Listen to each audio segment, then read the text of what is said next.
Баршаңызға сәлем. Бүгін сіздермен свежий көкөністермен дәруменге бай әрі тез дайындалатын көктемгі салаттың рецептімен бөлісемін.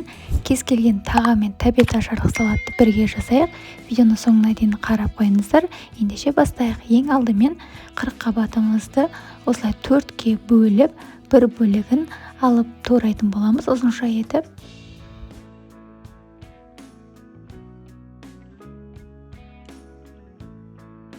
Барлық қырыққабатымызды ұзынша етіп турап алып, ыдысымызға салып аламыз. Енді сәбізімізді осындай теркадан ұзынша етіп өткізіп аламыз.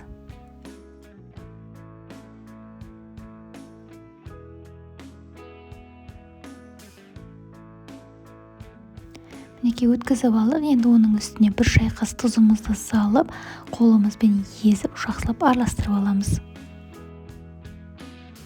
Мінекей араластырып дайындап алдық. Енді қиярымызды ортасынан бөліп, ұзынша етіп турап алатын боламыз.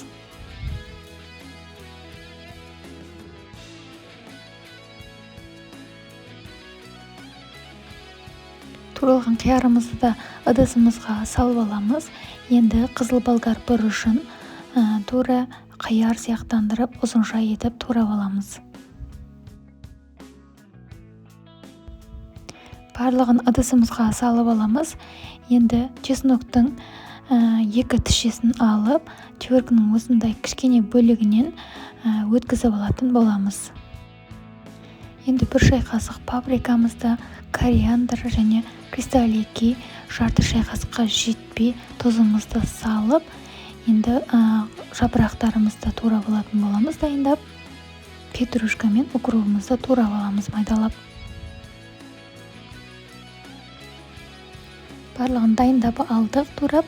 Енді жаңа специяның үстіне қызып тұрған сұйық майымызды құйып, жаңағы жасыл шөптерімізді салып, қолымызбен жақсылап барлығын араластырып аламыз. Неге қараңыздар, қандай керемет салат болып шықты. Осымен біздің салатымыз дайын болды. Ыдысымызға салып, отбасыңызға ұсына берсеңіздер болады. Сізде міндетті түрде жасап көріңіздер, аз болсын. Рецепт ұнаған болса, видеоға лайк басып, каналыма тіркеліп, қолдап қойсаңыздар екен. Алдын ала рахмет. Сіздермен бірге болған Аягөз. Келесі кездескенше.